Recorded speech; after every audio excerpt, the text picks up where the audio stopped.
Welcome to the Bucky Brooks Show. I am Bucky Brooks, and this is a podcast that is all about the Jags today. The Jags are taking on the New Orleans Saints this weekend. Joint practice coming up tomorrow down in New Orleans. Should be a very, very exciting time because now we get a chance to see year two of the Liam Cohen era. And this joint practice, this preseason kickoff game, it's kind of the appetizer to what the season is going to be. This is a huge season for the Jacksonville Jaguars. This is a team that is trying to show that they can go from good to great. Can they sustain success? Can they kind of, maybe I would say, defy the odds in terms of being able to continue to stack positive seasons on top of each other, something that the franchise really hasn't done over the course of its duration. And so there's a lot of things that are in play for the Jacksonville Jaguars as they're about to kick this off. But before I kick it off, I want to send a shout out to Buzzer. We have a new partner at Believe, Buzzer, who is going to be doing some cool things for us. I can talk about it just a little bit, but it'll be announced in full earnest where we talk about all the cool things that we're going to team up to do with Buzzer. But check them out. They have some cool stuff going on their app. We will talk about more stuff that we're going to do down the line. But speaking about doing things down the line, we're going to get a chance to see what the Jaguars do down the line when they play their starters. Because of the way this situation is kind of mapped out, joint practices, what you're going to get on Saturday will be a game that features the young guys and the backups. The starters will primarily get their work done on Thursday when they take on the Saints in a joint practice. And a lot of people ask, well, why are we seeing this craze with joint practices as opposed to playing guys in the preseason in games? Because with the games, you have all of the things. You have the stadium, you have the fans, you have the feel that you would normally get in the regular season. Well, the big benefit for having your starters play in the joint practice sessions, you get the intensity of a game, but in a very controlled environment. And that controlled environment certainly benefits the quarterback. So everything can be live, but you can keep the quarterback out of the mix. So you get the intensity of playing against another team. Whenever you face another team, everything goes up, the physicality, the urgency, the speed. You get a chance to see the execution of your offense and defense, good against good, meaning my starters versus your starters. So we get a true evaluation of where we are. But hopefully you get a chance to minimize the risk because the quarterback isn't live. And even though everyone worries about everybody on the team, the quarterback especially, don't want to put them in harm's way. And so these joint practices have been a way for coaches to have that preseason feel without exposing the quarterback. So you get the work from your ones, and then you can put them off to the side and focus your efforts on watching the backups and the, I would say, the aspiring young guys play. And so the benefit of being able to do that is these guys now get a full 4 quarters to show and prove that they belong in the league, to show and prove that they're deserving of being either promoted or demoted to or from the starting lineup. And you get a chance to play situational ball with a bunch of guys who don't have the normal experience of playing in a full game. And then when you think about how the Jaguars are going to approach it with offensive coordinator Grant Udinski calling the offense, this is really a developmental ground for a lot of different people on Saturday. Now, before we get to Saturday, obviously you have to deal with the practices and those things, but there will be a lot of excitement for the young guys and for guys in elevated roles to play a full game. So I certainly appreciate that. And I think that's going to be something to watch because the energy will be different. Hopefully the execution will be up to the standards of what we're used to seeing from the Jaguars, but it'd be a great opportunity for a bunch of young guys to kind of show and prove that they belong, to show and prove that they can handle added responsibility. So you love that. Going back to the joint practices and the things that we'll see, I think it's important that we kind of go into those practices with an objective or a goal in mind. The first thing that I want to see, and we'll start with offense before we talk about defense, I think it's important in these things like, can we get a feel and a flow for the offense now that we're going against another team? And even though it's practice, and normally when you're going against another team, there would be a little more of a vanilla approach the first preseason game. In these joint practices, because the film isn't circulated, you can kind of play your game and do your thing and kind of see some of the things that you've been working on all offseason. You can put that on tape. So from the Jags vantage point, you can handle How do you handle some of the things that the Saints may throw at you defensively? If they come with different blitzes or different coverage or those things, well, now starters, you can go out there and kind of get a feel for what you're going to see in week one of the regular season because they can empty the clip and really come after you. When you're thinking about this offense in the passing game, we get a chance to see Trevor Lawrence take another step in his development under Liam Cohen. Last year, Trevor's was fantastic. 4,000 yards, 38 total touchdowns, finished in the top 5 of the MVP race. So you're saying, hey, can he make the next jump? This is a chance for us to see it. Having been at practice and watched the Jaguars a couple times throughout training camp and in the offseason, you love where this offense is showing when it comes to the wide receiver core, the chemistry and the continuity that they've already established with Trevor, and then just the way that it's been operating. When I look at this wide receiver core and why I'm really high on Trevor taking the next step and this unit really going to the next level, they have so many interchangeable parts. And it reminds me a little bit of 2022 when you have Marvin Jones and Zay Jones. You had Christian Kirk and Evan Ingram and those guys really working together, making life easy for the quarterback. I feel like this wide receiver core is not only comparable, but I would say it's superior to that one in terms of their talent, but the chemistry is there. And I'm beginning to see the situational awareness, the intelligence when it comes to understanding your role and what you're expected to do. I'm seeing that go up a notch. And then individually, we're seeing some guys on the verge of having major breakout seasons. We've seen Brian Thomas Jr. play at a high level his rookie season when he had over 1,200 yards, had 10 touchdowns. That was phenomenal. We have seen Travis Hunter flash at times during the brief time that he was able to play his rookie season a season ago. Jacoby Myers jumped over from the Las Vegas Raiders and was immediately kind of a bit of a lifesaver in terms of being the steady, dependable possession receiver that could produce first downs and keep this offense on schedule. And then Brenton Strange continued to flash the big playability. Well, now when we talk about breakthroughs, how about Parker Washington? On a recent podcast, I talked about, I get the feel in the sense that he is going to end up being the number one receiver. Now, when I say that, I'm not saying that he's going to command all the double coverage. He's going to track the shadowing from the opponent, but I believe that he might be the most important piece of the offensive puzzle based on how he's playing. And the reason I'm saying that, it's not only because of the big plays that he made at the end of the season and continues to make through the course of the offseason and training camp, but I'm saying the way that they're making sure that he's involved in every part of the offense, whether they're changing packages and he's in the game in their base, whether it's 11 personnel with 3 wide receivers on the field and he is playing somewhere flank or in the slot, whether it's their jumbo packages with 2 tight ends, 2 backs, and Parker out there. He is heavily involved in the mix.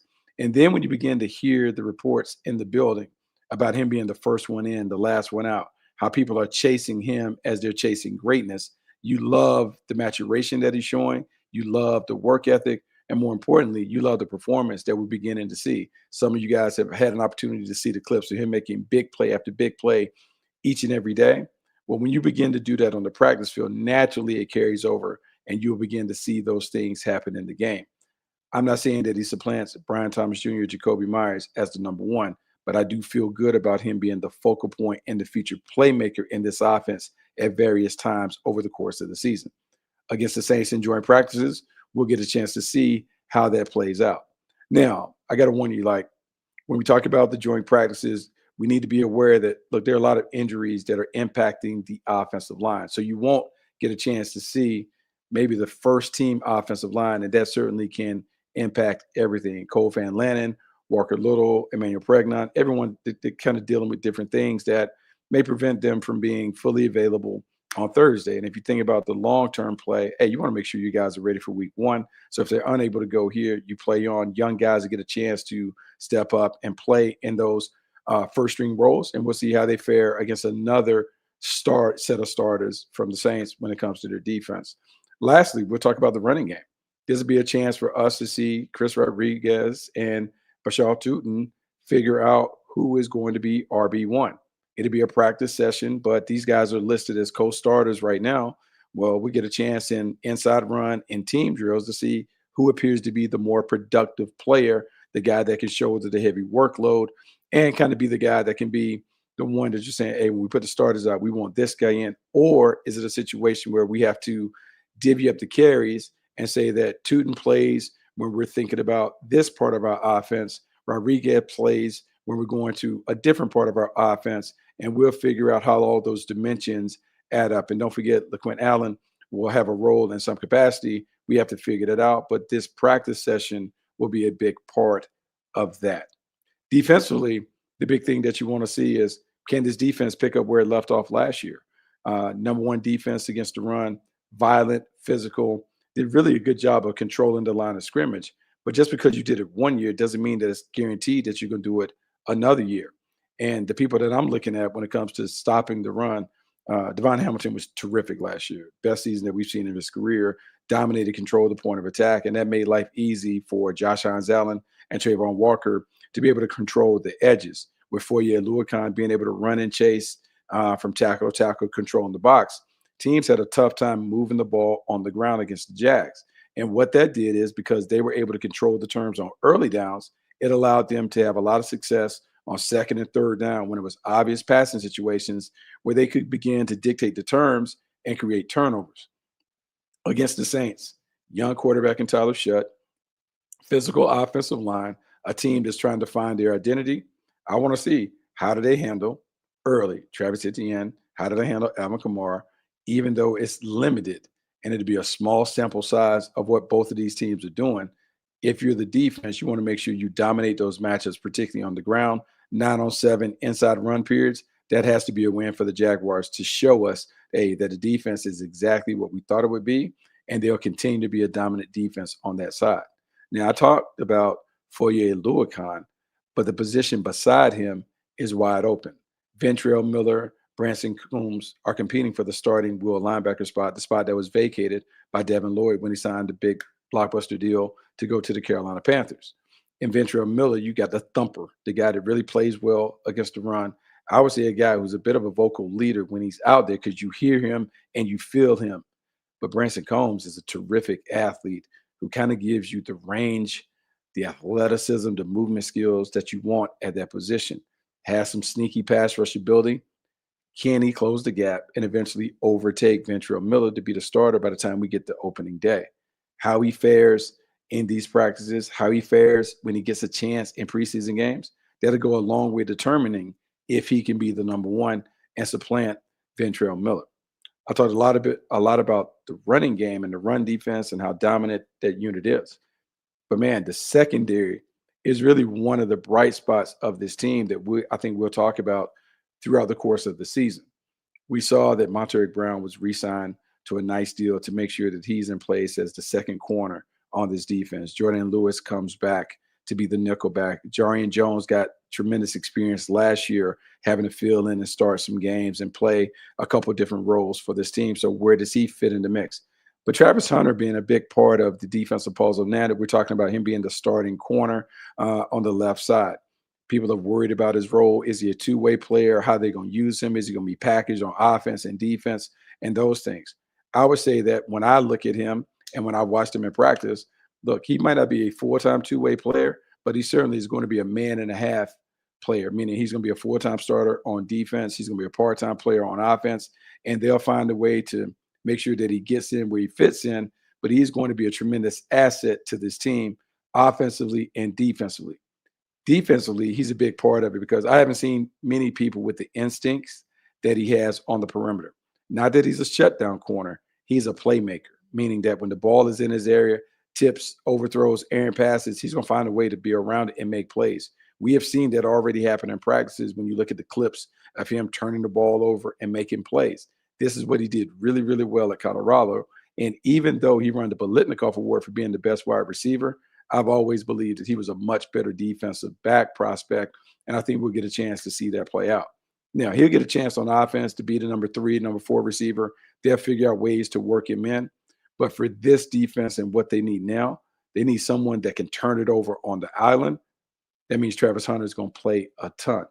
A guy that really emerged last year that I'm excited to see what he does with his opportunity as a starter is Antonio Johnson. Dewey is gone, so that creates a great opportunity for Antonio Johnson to not only slide in as that safety, that down safety that can make things happen. But sometimes he can play the big nickel because there's confidence in some of the other guys that are playing back there. Um, Ranshaw, you think about some of the other Rain Lane who had an opportunity to play. You think about DJ Husky who's coming over from Maryland. They have a lot of confidence in the young guys they're developing, but some of that confidence stems from what Antonio Johnson showed, which is maybe the ability, the potential to be a superstar in the back end. You don't get 5 interceptions with not having big time ability, but now can you build upon that by not only being the consistent presence in the back end, but also showing up in the run game and being able to make plays and contribute to snuffing out tight ends, being in the box to eliminate some of the runs on cutbacks and those things. So Antonio Johnson being a big factor in the secondary is something to keep an eye on. And Eric Murray continued to be, I would say, the communicator, the leader, the old cagey vets that make sure that everyone gets aligned correctly and that they're playing the defense the way that it was drawn up on the blackboard. We'll see all those things continue to play out. Now I'm looking in the chat and I'm sitting here and I want to make sure I answer this question. It says, hey, no, you can't coach work ethic like PW, but how hard is it to develop a wide receiver with a skill set like Parker Washington? PW short for Parker Washington. I want to say that. Parker Washington is really interesting. And I've seen the comparisons that have been floated out there. People have trying to figure out like who is he most like. I've heard comparisons to Randall Cobb. I personally looked at him and I see a path of development that reminds me a lot of what Steve Smith did when I was with the Carolina Panthers. You're talking about someone who is a natural punt returner, someone who is terrific in the open field, a shorter, more compact receiver, but he has the frame to really make things happen in the open field because he breaks tackles. What he has done a great job of is, one, he knows every position on the field, which gives him a chance to do a bunch of different things where if he does emerge as the number one, you can't quite put the top defender on him because they can move around and create free access for him by changing where he is within the formation. The other part that I've seen him go, his route running ability has continued to improve. Stop-start quickness, which he naturally would have as a punt returner, that shows up. Separation, but really I would say the precision of his route running ability has really gone up. And so when you see these big plays and you see him catching these balls consistently from Trevor Lawrence in practice and at the end of the season, a lot of that is because of the work that he's done to become a more refined route runner. And then the hands. I'll say a lot of the things about him when it comes to catching the ball, hand-eye coordination, all of that is great. But there's a fearlessness that he plays with that is kind of born out of being a punt returner. If you are a punt returner, collegiate level in the National Football League, there has to be some courage that you exhibit with bodies all around you, like every play, every time you're fielding it, because you can't see them, you can feel them, and you got to have enough courage to concentrate on catching the ball and make it happen. Well, that translates into how he's catching the ball over the middle of the field. I have always believed that he is at his best when he's running those crossing routes and those overs and those things because it gives him a chance to get the ball on the move. But more importantly, it gives him a chance to find a way to maneuver in traffic, which brings him back to being the punt returner. I would say a Pro Bowl punt returner that he is. And so being able to give him the ball on the perimeter, that is huge. But yeah, the work ethic, coming in early, staying late, that has been a big part of why he has become one of the more critical pieces of the offensive puzzle for the Jags. Now, there's a little counter to that because someone in the chat says, hey, I love Parker, but BTJ is the number one. We will find out in weeks 1, 2, and 3 when Denzel Ward, Pat Surtain, and Christian Gonzalez shadow Brian Thomas Jr. Now, you might be right. Those teams may deploy those number one corners, those elite corners in that fashion. And that actually would be a wise idea because what you're doing is you're saying, hey, we're going to snuff out the Jaguars' most dangerous wide receivers. So now understand this, and it's not a matter of semantics. Being number one and being the most dangerous, two different things. The number one is maybe the most reliable, consistent, dependable wide receiver. Most dangerous, that's the big playmaker that changes the course of the game when he makes plays. I would say right now, Brian Thomas Jr. is the most dangerous, the most impactful playmaker that exists in that wide receiver core. I can't say that he replaces Parker Washington as the number one, and I can also say that he'll replace Jacoby Myers as the trusted third down weapon. But what I can tell you is Liam Cohen and those guys have kind of figured out how he fits in this offense, how he makes his plays on out-breaking routes and vertical routes. And we're seeing more big plays show up over the course of practice. So it doesn't matter to me whether they have a number one, whether they share the load or whatever. He is, Brian Thomas Jr., the most impactful receiver that the Jags have. But Parker Washington might be the most important when it comes to the reliability, the dependability that you want to see from the position. Few other things that we want to talk about, because the conversation about the offensive line has kind of popped up because the injuries have kind of stopped this team from being able to go good on good and have the kind of success that fluctuates each and every day. Because of the injuries and those things to the guys up front, we haven't been able to see what this offensive line will look like when we get into the regular season. Not really worried about it. I think the continuity is everything. When you have Patrick McCarry and you have the other guys that have played a ton of snaps, Ezra Cleveland, Walker Little, Cole Van Landen, wherever you kind of deploy your best five, they have it. Anton Harrison growing up and kind of being a guy that looks like he's on the cusp of being a Pro Bowl player. This offensive line is rock solid. They're ready to take that next step. And as this offensive line goes, this offense will go.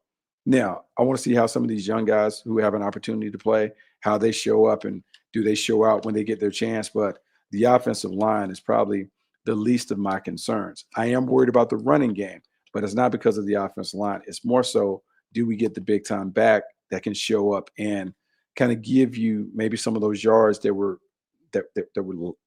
still available, some of the meat that was on the bowl that we didn't fully take advantage of. Maybe with Chris Rodriguez and Bashar Tootin competing, we'll get a chance to see that.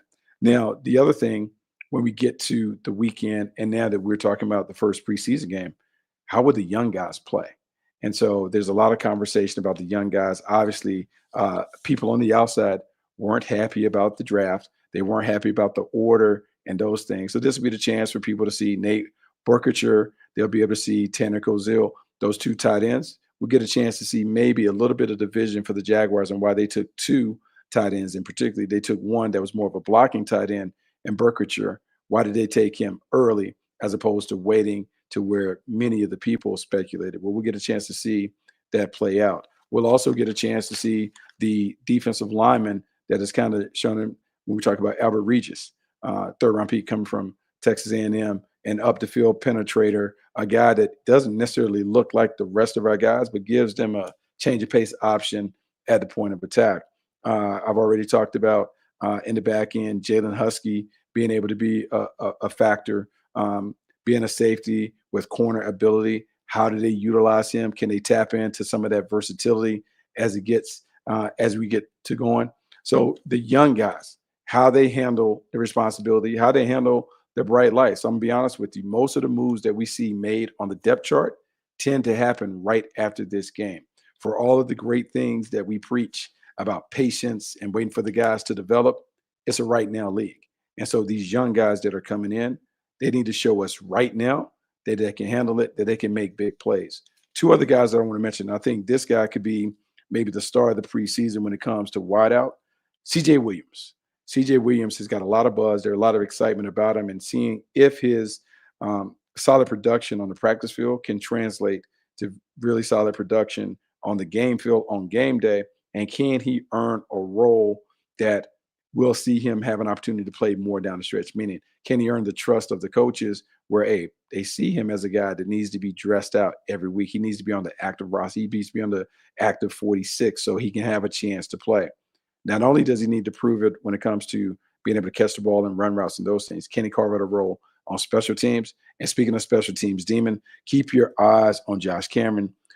Big-time returner, nice size and frame. And we normally talk about guys that can return it and make big things happen, but can they find other ways to utilize him outside of just being a return specialist? He was terrific at Baylor. He's a guy that's a bit of a blue-collar guy. Let's see if the preseason gives him a chance to showcase some of his skills, just like he gives all of these guys a chance to showcase those skills. Best believe I'm going to be in the building because I want to see, I ain't even, shout out my guy, Liam. The odds, Coach of the Year odds, Liam Cohen, FanDuel Sportsbook has some odds up there where Liam right now is plus 2,200 to be Coach of the Year, even though it's the preseason game and he's relinquishing some of his things. Look, I like his chances of being able to do it, we see some of these coaches. John Harbaugh, people are really on John Harbaugh for doing it. There's some buzz about Kellen Moore because we saw the Saints get hot with their quarterback. Joe Brady taking over an organization that's up and running, and they're looking to go over the top. That's why they got rid of Sean McDermott after going to the playoffs 8 times in 9 seasons. If he takes them to the Super Bowl, he certainly deserves it. And then Jim Harbaugh and Dan Campbell, old guys that we always mention as potential coaches of the year. But I'm sticking with my guy, Liam Cohen. I feel good about where this team is going. And this weekend will give us a chance to see how the Jags are progressing. Make sure you come back, check out the Bucky Brooks Show, check out all the cool things on the Believe Network to talk about and discuss what we are talking about, was what we're doing. Oh, something in the chat. Hold on. Comments. Ooh, all right, hold on. So I was about to go, and here we are. Got some more comments in the chat. My bad. This comes from Rob Lee 3670. Hello, which players from the Jags do you think will crack the top 100 list next year that did make it this year? Well, Trevor Lawrence made it. I think Josh Allen made it. I'm not sure if Trayvon Walker make it, but I would think Trayvon should certainly be in the conversation. I'm going to go out on a limb and say Brian Thomas Jr. finds his way back into the list. I expect him to have a big season on the perimeter. The wild card of all wild cards, Travis Hunter. If Travis Hunter gets his hands on the ball like we think he will as a defensive player, Travis Hunter will be in the top 100. I'll look for him to make it happen. So let's check that out. So I was about to sign off and missed out on a valuable comment. Make sure you come back, check out the Bucky Brooks Show, check out all the cool things that we're doing on the Believe Network. I'll be back early next week, probably Monday, to discuss all the cool things that happen over the course of the weekend, joint practices, the first preseason game. We'll have it right here, all the news and nuggets on the Jags on the Bucky Brooks Show. I got you until next time. I am out.